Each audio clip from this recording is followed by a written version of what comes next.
Ese es el corazón de Santiago en toda la carta, llevando a la iglesia a que en medio de todo lo que están viviendo, le coloquen su mirada a Jesús. Y hoy yo quiero traer eso mismo a nuestra época actualmente.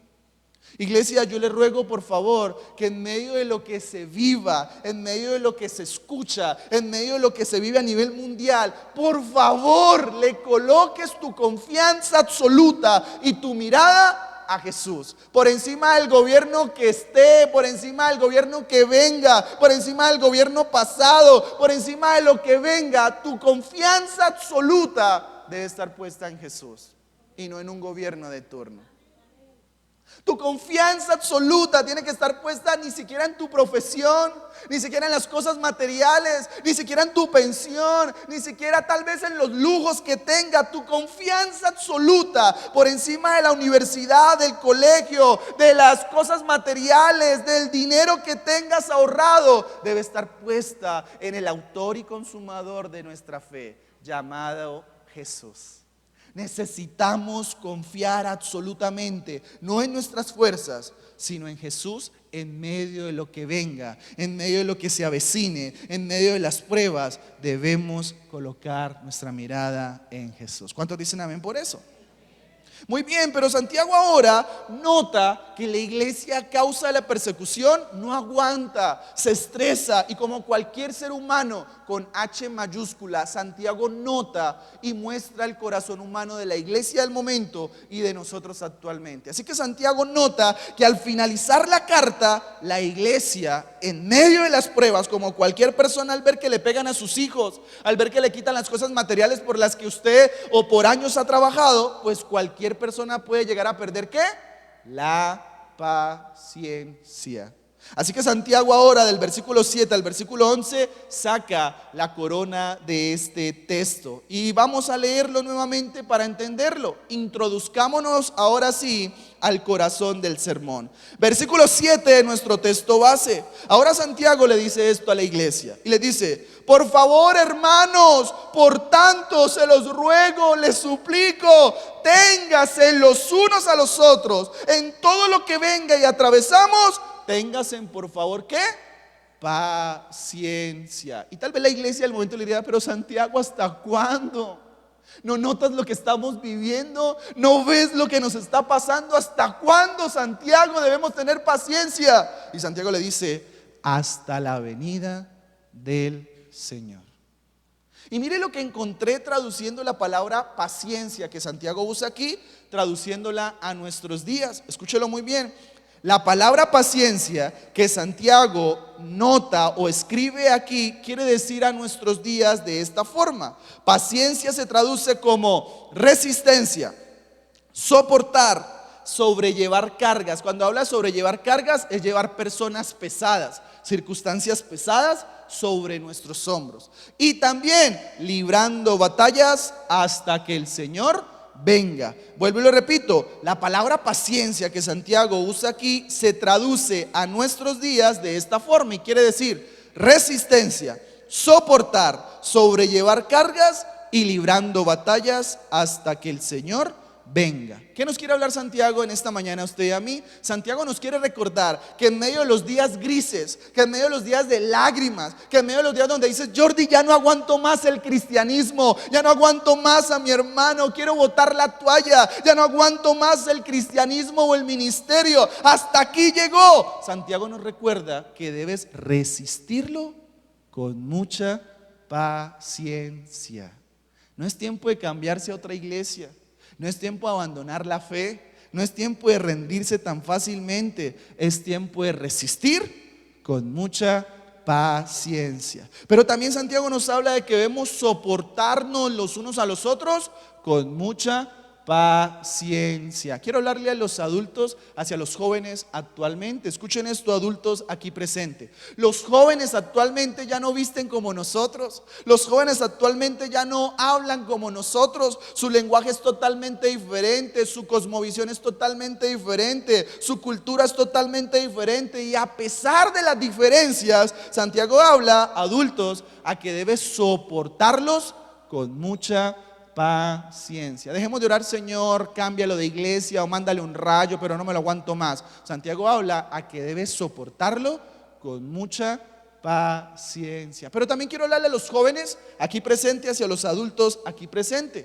Escuchen esto, jóvenes. Los adultos actualmente son la voz de la experiencia. Los adultos son la voz puesta como autoridad sobre nuestros hogares por Dios. Los adultos son ese arco para que todo joven, a la hora de introducirse al arco como una flecha, pueda salir para pionerar en el mundo en el que estamos viviendo. Somos la autoridad puesta por nuestros Dios y en nuestros hogares. Así que todos aquí debemos soportarnos independientemente de nuestras edades con mucha paciencia.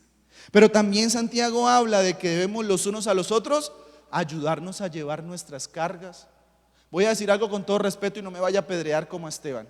Es imposible creer que dentro de una iglesia cristiana, si yo veo a un hermano de la sangre o a un hermano de la fe llevando cargas difíciles sobre sus hombros y que se le caen una tras otra vez, yo me haga el de las gafas oscuras o el desentendido con esa circunstancia y teniendo los recursos no sea capaz de ayudarle a llevar sus cargas. Y Santiago en toda la carta, las epístolas de Juan corrigen la actitud de algunos cristianos que le dicen a los hermanos que aunque ven sus necesidades, ven sus cargas, hacen esto: Dios lo bendiga, vaya con Dios. Pero Santiago habla de que debemos ser más humanos, más conscientes de las necesidades de nuestros hermanos.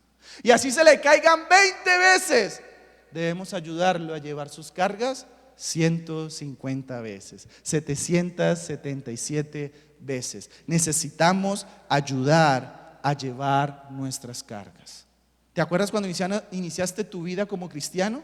¿Cuántas veces se te cayeron las cargas a ti? ¿Cuántas veces te caíste? ¿Y cuántas veces otra persona, un líder, nuestro pastor, tuvo paciencia y nos ayudó a llevar nuestras cargas? ¿Cómo nosotros actualmente nos creemos la Coca-Cola y no queremos ayudar? Y Santiago llama a que debemos, como un solo cuerpo, una sola iglesia, unidos, ayudarnos a llevar pacientemente nuestras cargas. ¿Amén o no amén?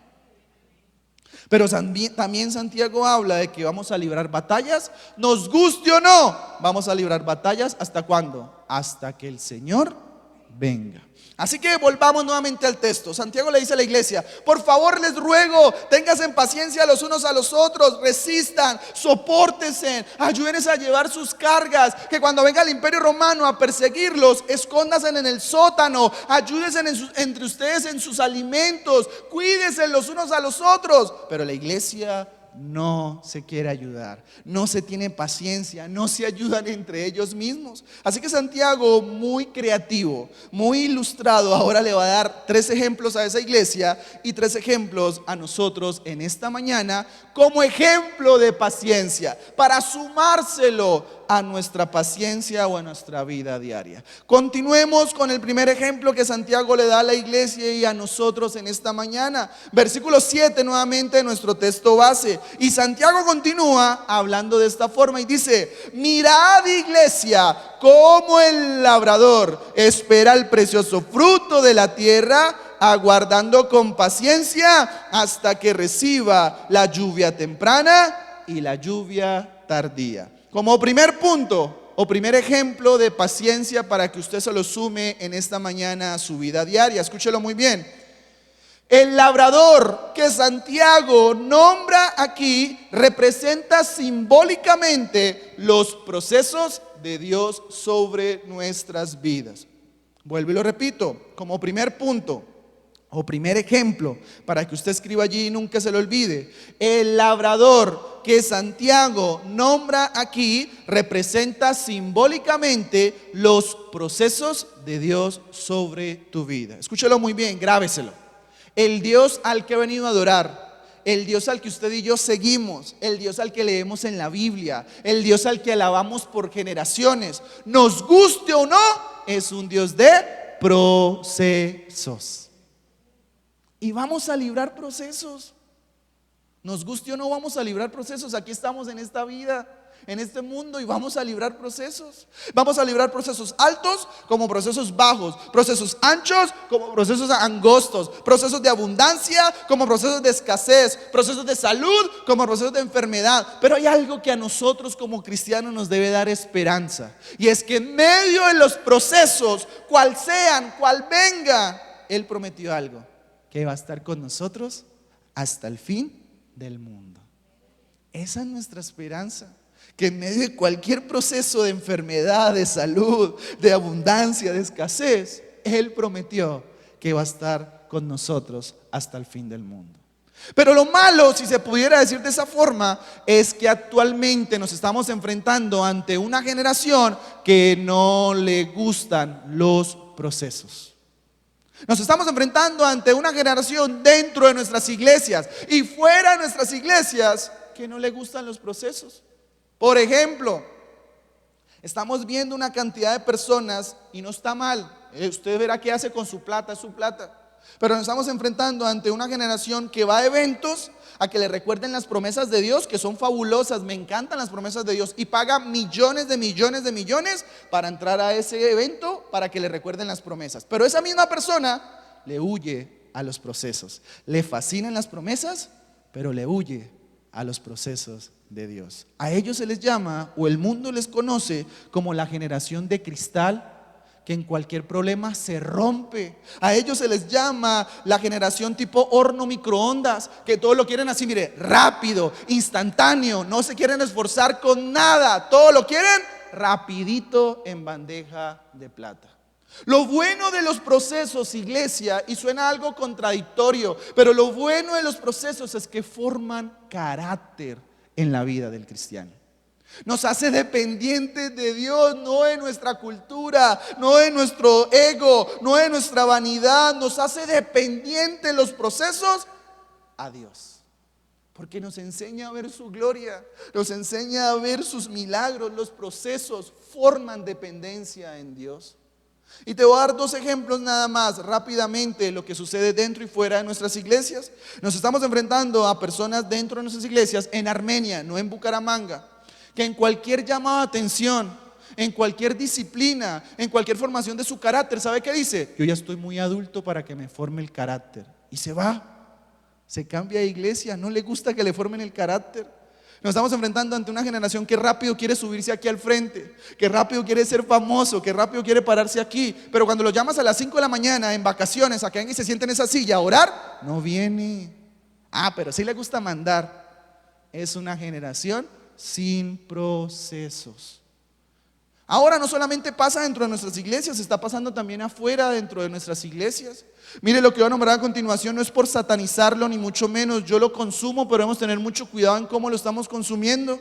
La iglesia actualmente, universalmente, se está enfrentando ante una tecnología llamada la IA, que significa la inteligencia artificial. Cosas buenas como cosas malas. La inteligencia artificial actualmente en las cosas negativas está convirtiendo a nuestras generaciones en personas flojas, sin procesos.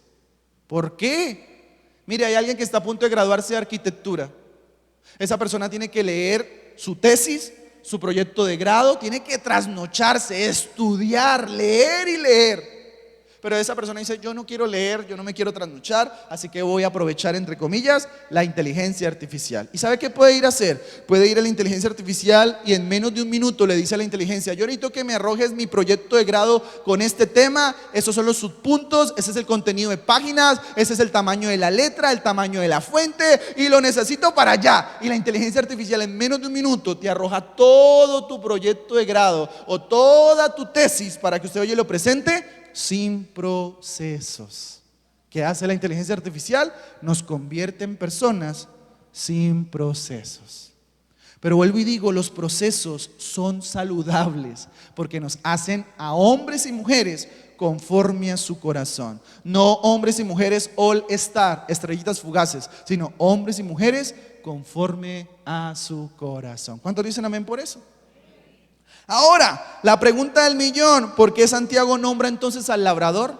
¿Quién es el labrador para Santiago? El labrador es una representación simbólica de los agricultores. Y todos sabemos que un agricultor cuando va al campo, a la montaña, a la vereda, a sembrar café, Juan Valdés, Starbucks no, Juan Valdés, que quede claro. Todos sabemos que cuando lo que usted siembra es una mentira, no se recoge al instante, sino por el contrario, usted tiene que vivir ¿qué? En medio de su proceso de la siembra y la cosecha, tiene que vivir ¿qué?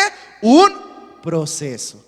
El agricultor nos enseña, o Santiago, que cuando el agricultor sembraba, no se alteraba con lo que sembraba, no se iba de vacaciones con lo que sembraba, no descuidaba su campo o su cultivo, no maldecía a Dios por su campo, sino por el contrario, en medio de ese proceso de la siembra y la cosecha, el agricultor aprendió a esperar pacientemente ¿qué? La lluvia temprana y la lluvia tardía. Santiago nos quiere enseñar que el agricultor no dependía de sus fuerzas, el agricultor no dependía de sus conocimientos en topografía, agricultura, cambio climático, fenómeno del niño, fenómeno de la niña, y muy pronto va a salir el fenómeno de los gemelos. El agricultor no tenía, a pesar de todos sus conocimientos, él sabía que dependía exclusivamente ¿de qué?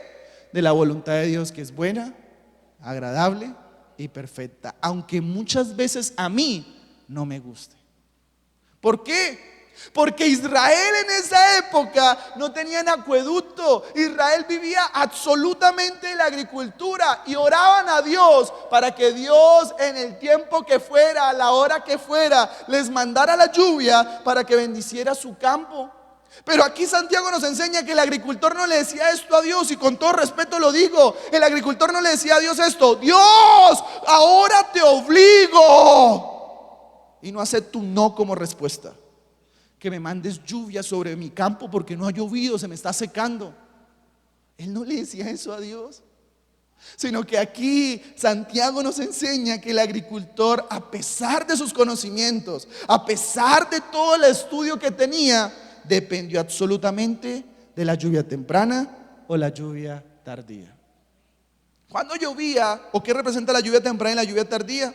En el calendario judío, la lluvia temprana venía en los meses de octubre y en el mes de noviembre, y venía como tal vez a ayudarle a su campo, como un rocío para ayudarle. Esa era la lluvia temprana. Pero si no llovía temprano, el agricultor tenía un segundo chance. ¿Y cuál era el segundo chance?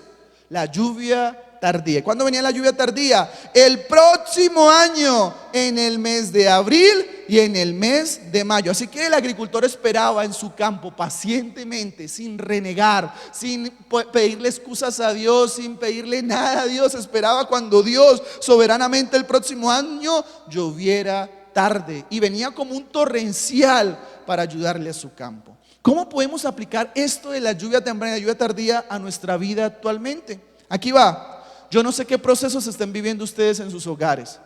No sé qué procesos estén viviendo los padres hacia los hijos, los matrimonios aquí presentes. No sé qué procesos estén viviendo mujeres en su vientre, hombres en sus riñones, en sus huesos. Yo no sé qué procesos estén viviendo en sus vidas, en sus ministerios o sus llamados. Pero sí nos habla algo claro la Biblia, y es que en medio de nuestros procesos, si Dios soberanamente nos responde temprano, hace un milagro temprano, nos da explicaciones temprano, ¿cuál debe ser la actitud de la iglesia? Gloria a Dios, porque Dios me ha respondido temprano. Amén. ¿A cuánto les gusta que Dios le responda así? Mire, rápido. ¿Sí? A todos nos gusta, a mí también, rápido, lo que oro que salga ya. ¿Sí o no? Pero vamos a ir un poquito más difícil. Y si Dios en nuestros procesos, Él no nos responde temprano, sino por el contrario, en nuestros procesos nos responde tarde, hace un milagro tarde o nos da explicaciones tarde, ¿cuál debe ser la actitud de la iglesia? Gloria a Dios, porque Dios sigue sentado en su trono, sigue siendo bueno, sigue siendo majestuoso y misericordioso sobre la iglesia. Así nos responda temprano o nos responda tarde. Pero vamos a ir ahora un poco más difícil. Y si Dios en nuestros procesos, Él soberanamente, no nos responde temprano, ni tampoco nos responde tarde, sino que en nuestros procesos Él decide guardar silencio. ¿Cómo va a ser nuestra fe? Hasta aquí llegó mi fe. Yo pensé que Dios era un Dios circunstancial, que cuando yo estoy feliz, Él está feliz, pero cuando estoy enojado, Dios está bravo conmigo. Pues yo quiero recordarte algo, iglesia. Pase lo que pase, venga lo que venga, se suba quien se suba, se levante quien se levante, escúchalo muy bien, Dios sigue siendo el Dios de nuestros procesos. Dios sigue cuidando de tu familia. Dios sigue cuidando de tu salud. Dios sigue cuidando de tu vejez. Dios sigue siendo el Dios de nuestros procesos. Así que aprendamos a esperar en medio de cualquier proceso, a esperar su voluntad pacientemente, porque Él sigue teniendo el control. ¿Cuántos dicen amén por eso? Denle un fuerte aplauso al Señor.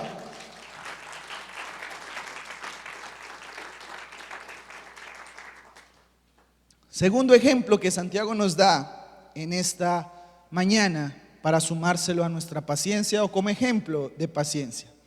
Versículo 10 de nuestro texto base. Santiago continúa hablando de esta forma y dice: hermanos míos, tomad como ejemplo de aflicción y de paciencia ¿a quiénes? A los profetas que hablaron en el nombre del Señor. Como segundo punto o segundo ejemplo que Santiago nos recuerda en esta mañana es esto: los profetas que Santiago nombra aquí representan simbólicamente la proclamación o la predicación de la verdad absoluta. Vuelvo y lo repito. Como segundo punto o segundo ejemplo, los profetas que Santiago nombra aquí representan simbólicamente la predicación o la proclamación de la verdad absoluta. Con todo respeto también, cuando Santiago nombra a los profetas, Santiago no está pensando en los profetas actuales que a ustedes y a mí nos gusta. Cuando Santiago nombra a los profetas, él está pensando en los profetas del Antiguo Testamento. Y cuando ustedes y yo estudiamos la vida de los profetas del Antiguo Testamento, vemos a profundidad que literalmente mientras estos profetas predicaban, profetizaban, anunciaban la ley, la Torá, el Pentateuco, fueron ultrajados, maltratados, deportados y hasta los mataron por decir la verdad. Yo no soy profeta, pero esto dicen las estadísticas.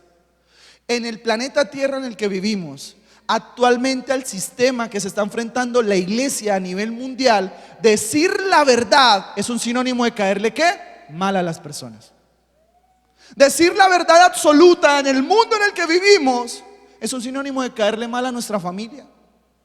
Es un sinónimo de que posiblemente nos puedan matar. Decirle a la gente que el aborto es pecado es sinónimo de caerle mal al sistema. Decirle que las parejas del mismo sexo están mal, es pecado, eso es caerle mal al sistema. Estamos llegando a un punto donde poco a poco, sin que la iglesia lo note, muy sutilmente, están llevando el sistema está llevando a la iglesia a creer que nuestra verdad no es absoluta, sino que nuestra verdad debe ser ¿qué? Relativa. Y le pasó a los profetas desde la época del Antiguo Testamento y sigue pasando actualmente. ¿Cómo se dividen los profetas a los que Santiago está nombrando? La Biblia los divide en dos partes: profetas mayores y profetas menores. Rápidamente, ¿quiénes fueron los profetas mayores? Isaías, Jeremías, Ezequiel y Daniel. Préstele mucha atención cómo los padres de la iglesia narran y dejan textos donde ellos escribieron cómo mataron a los profetas por decir la verdad. ¿Quiénes fueron los padres de la iglesia? Cristo tuvo 12 discípulos, esos 12 discípulos formaron a otros discípulos. A ellos la historia se les llama los padres de la iglesia o la era patrística. Y ellos dejan textos de cómo mataron a los profetas por decir la verdad. Primer profeta llamado el profeta Isaías. Isaías, cuando sale a las calles a profetizar, a proclamar, a anunciar al Cordero de Dios, al unigénito, al Mesías esperado, al único Hijo de Dios, dice que su pueblo se molesta tanto con la predicación de Isaías que ¿sabe qué hacen? Lo amarran de sus dos brazos, lo estiran, lo amarran de sus dos pies, lo estiran y con un serrucho su propio pueblo lo toma desde por la mitad y lo parten en dos. ¿Por qué? Por decir la verdad. Siguiente profeta llamado el profeta llorón. Lloraba tanto del pecado, lloraba tanto de la idolatría, lloraba tanto de lo que su propio pueblo estaba haciendo, que cuando Jeremías sale a las calles a decirle a la gente: mire, vuelvan a Dios, arrepiéntase, mire, por favor, va a venir juicio. La gente se molestó con la predicación de Jeremías, que ¿sabe qué hacen? En la calle a Jeremías toman piedras y se las lanzan en la cabeza a Jeremías, y Jeremías en la calle muere desangrado. ¿Por qué? Por decir la verdad. Siguiente profeta llamó al profeta Ezequiel. Ezequiel murió por decirle a su propio pueblo que dejaran la idolatría, que dejaran de adorar a otros dioses con D minúscula, que aunque tienen boca no hablan, aunque tienen oídos no escuchan, aunque tienen ojos no ven, y si los lanzas al río no van a nadar. Ezequiel fue un convencido y le dijo a la gente: oiga, póngase bravo quien se ponga. El único Dios soberano, creador del universo, creador del planeta Tierra, creador de la humanidad, el único Dios que se llama Jehová, Dios de los ejércitos, es el único vivo y real al cual tenemos que adorar. Y a la gente dijo: uy, no, si Ezequiel sigue predicando de esta forma, nos va a dañar el negocio de las imágenes. Así que ¿qué vamos a hacer? Vamos a mandarle al de la moto, lo vamos a matar. Sí, porque les iba a dañar el negocio. Y si Ezequiel estuviera en nuestra época, ¿cómo se hubiera portado Ezequiel actualmente? Ezequiel hubiera sido un radical y le hubiera dicho esto a las personas: oiga, es que verse la rosa de Guadalupe a nadie va a salvar. Es que pegar una penca de sábila en el techo de su casa a nadie le trae buena suerte. Es que pegar una herradura de caballo en la parte de atrás de su puerta a nadie lo salva de nada. Es que colocar una tijera en cruz debajo de la cama a nadie lo salva de nada. Ezequiel hubiera sido un radical y le hubiera dicho: póngase bravo quien se ponga, irse en Semana Santa al cerro de Monserrate en Bogotá de rodillas, a nadie salva. El único que salva se llama Jehová, Dios de los ejércitos, el Dios suyo, el Dios mío y el Dios al que seguimos en la Biblia. No hay otro Dios por encima de él. Póngase bravo quien se ponga. ¿Y terminaron qué? Matando a Ezequiel por decir esta verdad. Siguiente profeta llamado el profeta Daniel. En la época de Daniel a la gente no le gustaba cómo Daniel oraba 3 veces al día en dirección hacia Jerusalén. Daniel nunca le hizo pleitesía al rey. Daniel nunca se le arrodilló al rey. Nunca comió la comida del rey. Y fue perseguido, criticado, chismoseado y encerrado en una fosa llena de leones. ¿Cuál es el común denominador de los profetas mayores, profetas menores y los discípulos de Cristo? Que todos en su totalidad murieron por una verdad absoluta. ¿Y cuál fue su verdad absoluta? Aquí va. Antiguo Testamento, verdad absoluta: Dios como creador del planeta Tierra. 4 evangelios, verdad absoluta: Jesucristo como el único Hijo de Dios. Hechos hasta nuestros días, verdad absoluta: el Espíritu Santo moviéndose con poder, bautizando, dando poder, haciendo milagros a través de la iglesia. Y esa es la verdad absoluta, iglesia, por la cual ustedes y yo, venga lo que venga, se levante quien se levante, pase lo que pase en Colombia, necesitamos pararnos firmes con convicción y decir esta verdad: Jesús es el único camino, la verdad y la vida. Y no hay nadie, absolutamente ninguna otra religión, no hay ninguna otra persona que salve, sino es solamente a través de Jesús.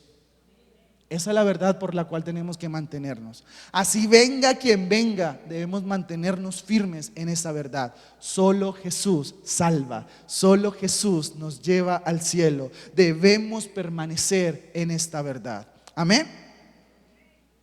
Y el mundo está llevando poco a poco al sistema a creer que nuestra verdad es relativa y no absoluta. ¿Cómo? Se lo comparto. Hace años atrás, ¿qué pasó en los Juegos Olímpicos? Se mofaron hablando mal de la Santa Cena. Se mofaron hablando mal de Jesús. En Río de Janeiro, en los carnavales actualmente, se siguen mofando acerca de Jesús. ¿Por qué al gobierno del mundo actual le incomoda tanto nuestra verdad? ¿Le incomoda tanto a Jesús? ¿Por qué al mundo le incomoda tanto eso? Porque pagan millones de millones para hablar mal del cristianismo, pero usted nunca ve en la radio, en la prensa, en la televisión hablando mal del Islam, hablando mal de Mahoma, hablando mal del budismo, hablando mal de los gnósticos, hablando mal del catolicismo. ¿Por qué nadie habla mal de ellos y si hablan mal del cristianismo? ¿Por qué si se mofan? Yo tengo una de sus tantas respuestas. Aquí va. Porque Cristo ha sido el único sobre la faz de la tierra y sobre la faz de la historia, que se paró en los 4 evangelios cara a cara ante la religión ultraortodoxa, farisea, rica y poderosa del momento. Él no se escondió detrás de un púlpito, detrás de un árbol, no le mandó un WhatsApp, no se volvió teólogo en Facebook, no lo hizo. Jesús se paró cara a cara ante los fariseos y le dijo esto: oiga, ¿sabe qué? Yo soy Dios. ¿Y qué? Y que Jesús dijera esa verdad absoluta era la blasfemia para la época actual. Era una blasfemia. Y Jesús viene como una bola de nieve diciéndole: mujer, vete, no peques más, yo te sano. Jesús viene diciéndole: yo soy el Hijo de Dios. Jesús viene poco a poco como una bola de nieve diciéndole a los fariseos, y la tapa es: yo soy el Hijo de Dios. Eso para los fariseos era la peor blasfemia. Iban a romper sus vestiduras. Les incomodó que Jesús le dijera esa verdad absoluta, y les sigue incomodando al mundo actual esta verdad absoluta, que Jesús es el Hijo de Dios. Mire, yo estuve en Europa.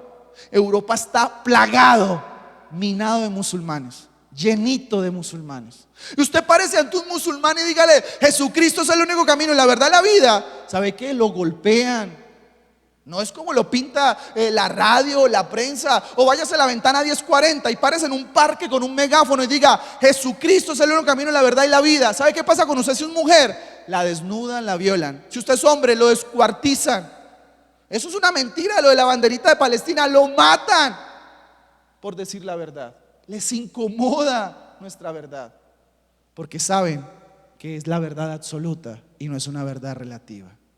Y yo quiero decirle esto: venga lo que venga, pase lo que pase, debemos mantenernos firmes en esa verdad. Dios es el Padre, Jesús es el Hijo, y el Espíritu Santo se sigue moviendo sobre la iglesia. Es una persona real por la cual usted y yo debemos proclamar, profetizar, anunciar y no tener miedo de lo que nos digan. Así te digan lambeladrillos, pandereto eléctrico, faldas largas, evangélicos fastidiosos, échate jabón Pilatos y asume la crítica con mucha paciencia, pero no dejes de predicar esta verdad. Cueste lo que nos cueste, pase lo que pase, manténgase firmes en esa verdad absoluta. Jesús es el camino, la verdad y la vida. Amén. Denle un fuerte aplauso al Señor.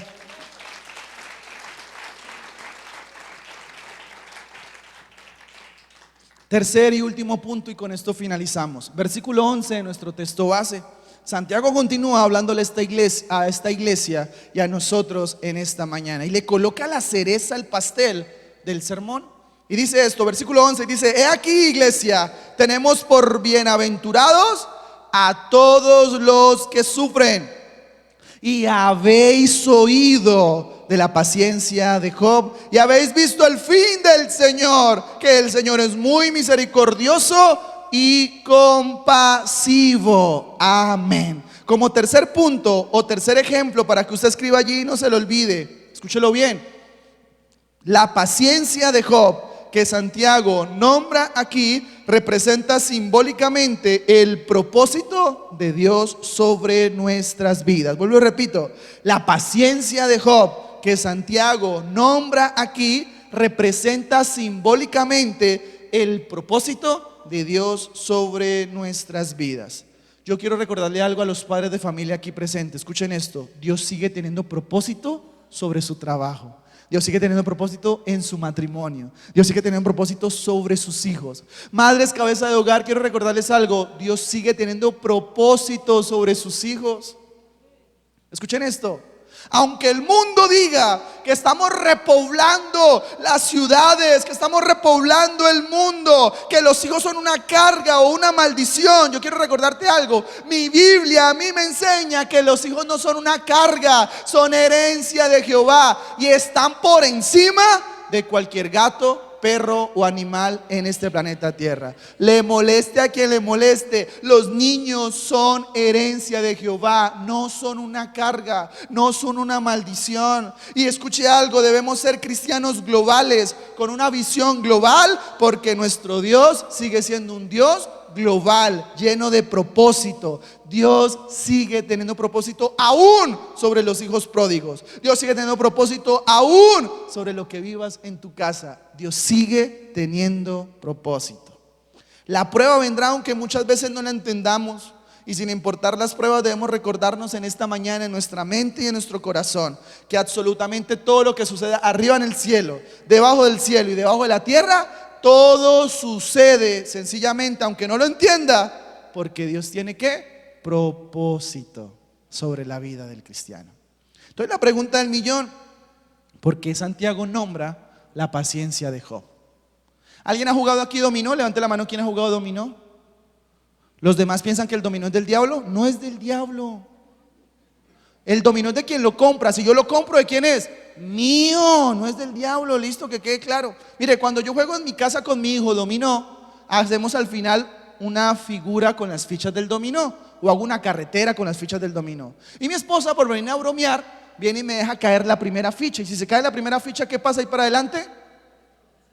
Eso a nivel mundial tiene un nombre. ¿Alguien sabe cómo se llama? El gran efecto dominó.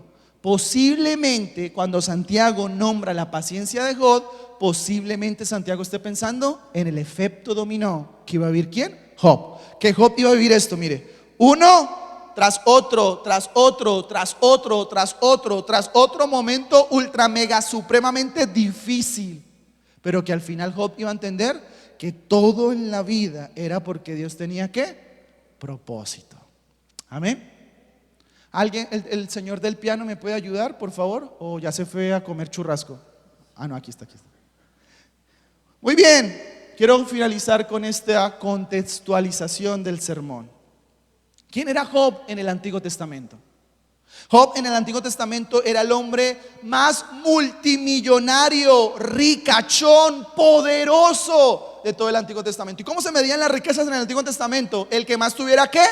Vacas, burros, camellos, si vivía en pasto, el que más tuviera quiz. Era el que más tenía animales. Eso se medía la autoridad y las riquezas. Aparte de tener muchos animales, Job tenía demasiados siervos, gente que le cuidaba el pasto, que cuidaba sus vacas, que cuidaba a sus hijos. Aparte de tener muchos siervos, Job no le gustaba planificar, no tenía internet, no tenía televisor en la antigüedad. Así que Job se reprodujo. ¿Sabe cuántos hijos tuvo? 10 hijos tuvo Job. Aparte de tener 10 hijos, tenía una casa maravillosa, una esposa increíble, una hacienda increíble. Pero de un momento a otro, el diablo, el pata, Chucky, Satanás, como le quieras llamar, va y se para allá ante la presencia de Dios, y se lo parafraseo y le dice: oye, ¿no has considerado a ese hombre que se llama Job? Y Dios le dice: ¿de verdad usted me está hablando de Job? Como Job no hay nadie. Es un hombre íntegro. Así que pareciera que en la soberanía de Dios él hubiera hecho esto al enemigo. Vaya y le toca ciertas cosas, pero ojo, si le toca la vida se mete conmigo. Así que al otro día, en efecto dominó, el enemigo va a empezar a tocar ciertas características a Job. Así que me gusta traer al Job de esa época a nuestros días. Aquí va. Job vive en Girón y su casa está en Bucaramanga, su hacienda, ¿listo? Así que Job esa mañana se levanta y se monta en su BMW modelo 2026 híbrido convertible llamado El Burro. Así que se monta en su burro y se va tacatán de Girón hasta Bucaramanga. Estaciona su BMW en reversa y lo amarra. Su burro es el hombre más rico de la sociedad. Así que esa mañana Job entra a su oficina de contabilidad.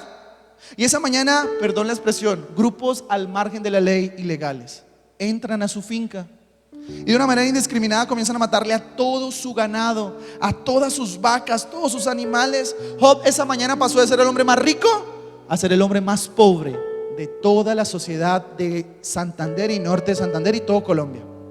Eso fue en la mañana. Segundo efecto dominó: en la tarde sus siervos están limpiando la sangre, limpiando el reguero que dejaron de estos animales estallados. Y de un momento a otro grupo al margen de la ley ilegal entran a la finca de Job y ahora comienzan a matar y a secuestrarle a todos sus siervos. No le queda ni uno, pero está uno escondido, ensangrentado, malherido, y va a la oficina de Job y le dice: Job, aquí está mi carta de renuncia, ya no trabajo más acá. Y Job esa tarde se quedó sin siervos, no tenía nada. En la noche siguiente efecto dominó: sus hijos en Girón Se están cenando un ajiaco o una comida santandereana, mute santandereano con bocadillo. Así que mientras están cenando allí en la casa en Girón, sus 10 hijos, la casa comienza a moverse, las paredes se les vienen encima, el techo se les viene encima, y todos los 10 hijos de Job al instante mueren de muerte súbita. Eso fue en la noche. Siguiente efecto dominó. En la antigua Mesopotamia o en el antiguo Israel no había espejos como los conocemos hoy día. Y esa mañana del otro día le acaba de salir una enfermedad incurable a Job. No tiene un espejo, pero llovió, imaginemos. Hay un charco y Job sale y mira su reflejo y se acaba de enterar que tiene una enfermedad incurable, peor que la lepra, peor que el COVID-19, peor que la viruela del mono. Mujeres casadas, confirmen esto: peor que cualquier gripita que le da al esposo. ¿Sí o no? Ay, no nos digamos mentiras. La gripa del hombre es más fuerte que la gripa de la mujer. Nos manda a llamar la notaría. No, es una broma, es una broma. Así que Job tiene una enfermedad incurable, transmitible. Así que ¿sabe qué hacen las autoridades de salud de Bucaramanga? Job se nos larga de acá, nos va a contagiar a las personas. Y le pagan un ticket y lo mandan a Armenia. Contagia a los paisas, pero a los santanderianos no. Y lo exilian, lo sacan de su comida favorita, su cultura, su clima, de la gente que lo rodea, y lo exiliaron. Siguiente efecto dominó: su queridísima esposa se compra un tiquete aéreo en Avianca y llega allá a Armenia y lo ve exiliado. Y su esposa le dice: Job, hasta aquí con su Dios, maldiga a su Dios, ya no más con su Dios.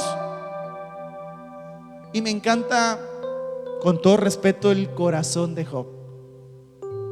Y yo quiero que usted recapitule y mire lo que Job acaba de ahora expresar. Él nos da un mensaje de esperanza profético, un mensaje para este año de 2026. Job nos da algo profundo cuando empieza a recapitular.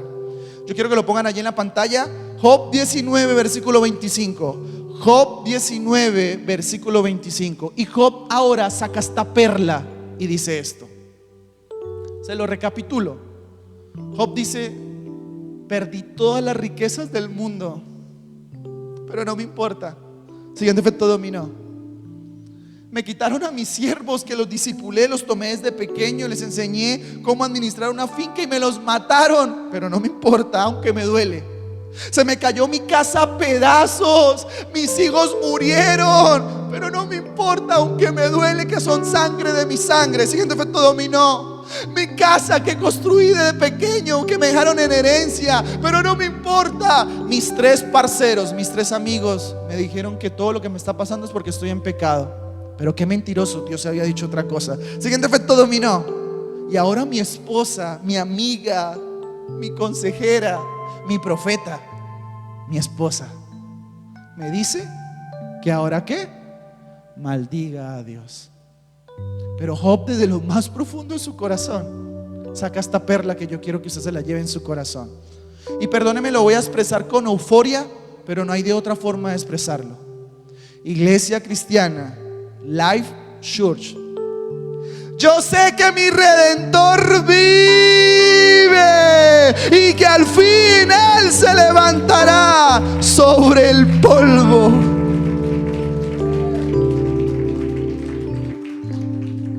Y sabe una cosa, teológicamente se comprueba que el libro de Job es más antiguo que la cédula de mi tatarabuela o bisabuela.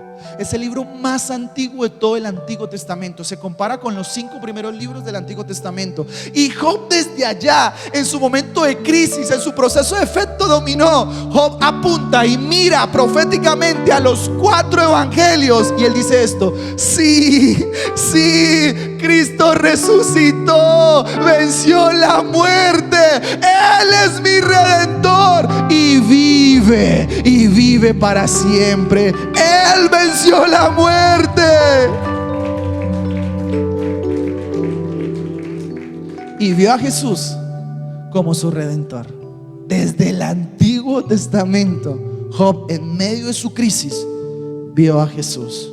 Redentor significa mi máximo pariente, que aunque padre y madre nos dejaren, aunque se nos cierren las puertas, aunque todo el mundo se vaya, el Redentor sigue estando cerca, al lado, al frente, atrás, donde quiera, encima. Este Redentor sigue estando para ti y para mí, y nos enseña que a Él nada le es imposible.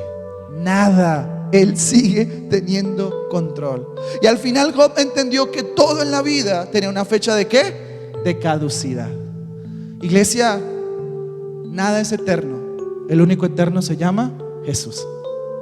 Así que a Él debemos darle la gloria y la honra por los siglos de los siglos. Amén. Muy bien. Conclusión. ¿Se grabaron las 3P? ¿Alguien se acuerda de las 3P? Procesos, proclamación y el propósito de Dios. ¿Le parece bien si oramos en dirección a esas 3P? Colóquese de pie y permítame orar rápidamente por esas 3P. ¿Me ayudas con la página web, por favor? Cierre sus ojos y permítame orar en esta mañana al Señor.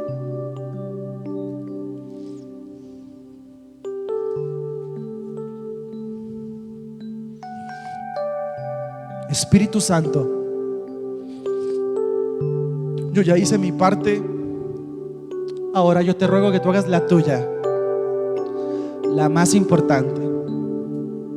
Y en esta mañana yo te ruego que por favor tú vayas a donde yo no puedo llegar y vea lo más profundo de sus corazones, vea lo más profundo de sus intenciones, Señor. Y que si hay alguien aquí pasando momentos difíciles con estas 3P, hoy te ruego, Espíritu Santo, que seas propicio, que nos ayudes en medio de cualquier circunstancia que estemos viviendo.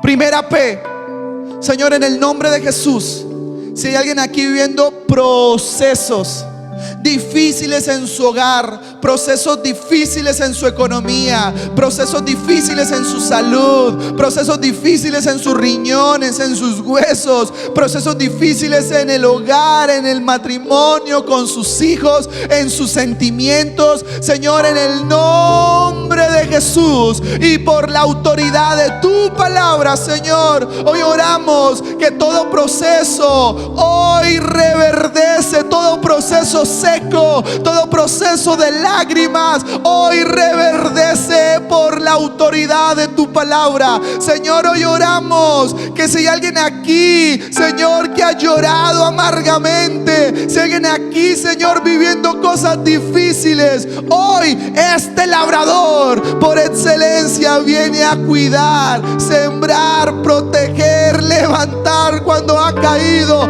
Este labrador está aquí para ti y para mí, hoy en el nombre de Jesús. Hoy quiero decirle con todo respeto esto: hasta hoy tus ojos verán los procesos y las lágrimas que has derramado. De hoy en adelante y por la autoridad de su palabra, hoy tus ojos verán el propósito que Dios tiene para tu vida. Hasta hoy se acabaron los procesos difíciles de lágrimas, procesos de salud. Hoy tus ojos verán lo que en algún momento Dios te prometió, lo que en algún momento has escuchado aquí en la casa. Hoy tus ojos verán, en medio del proceso, verán la gloria de Dios. Segunda P, y no sé si hay alguien aquí viviendo tal vez un efecto dominó, y tal vez estás viviendo uno tras otro, tras otro, tras otro, tras otro momento difícil, y dices: Jordi, ya no aguanto más. Ha sido uno tras otro, no lo soporto más. Literal, ha sido un efecto dominó. Pues hoy, en el nombre de Jesús, que el Redentor vive, hoy todo efecto dominó se convierte en un efecto dominó versión milagros. Uno tras otro, tras otro, tras otro. Milagro en tu casa, milagro en tu salud, milagro con tu esposa, tu esposo, milagros en tus finanzas. Hoy el Redentor vive y vive para siempre al Redentor nada le queda imposible. Este Redentor está aquí para ti, para mí, para enseñarnos que todo lo que estás viviendo es porque sencillamente Él tiene propósito sobre tu vida. No estás sola, mujer. Toda lágrima será enjuagada, será levantada. Hombre, no estás solo. Tampoco Dios te dejará en vergüenza. El Redentor está aquí para ti, para mí. Él vive y nada le queda difícil. Ahora, tercera P, levanta tus manos bien alto, tercera P. Señor, y hoy en el nombre de Jesús, como lo hicieron los profetas, Señor, estas manos que se levantan, Señor, a donde les lleves de turismo, a donde les lleves a otras naciones, Señor, a donde les lleves de vacaciones con su familia no cristiana, a donde les lleves, Señor, oro que estas manos, a donde vayan, digan la verdad absoluta, proclamen la verdad absoluta como lo hicieron los profetas. Que cuando oren por los enfermos sanen. Señor, que cuando oren por sus familiares algo suceda. Usa sus manos, Señor, usa sus pies, usa sus profesiones, usa su hogar, usa, Señor, su transporte. Úsale, Señor, para tu gloria. Que milagros sucedan. Queremos continuar con Hechos 28. Queremos continuar con el avivamiento, con el Pentecostés. Señor, usa tu iglesia para que extiendan la verdad.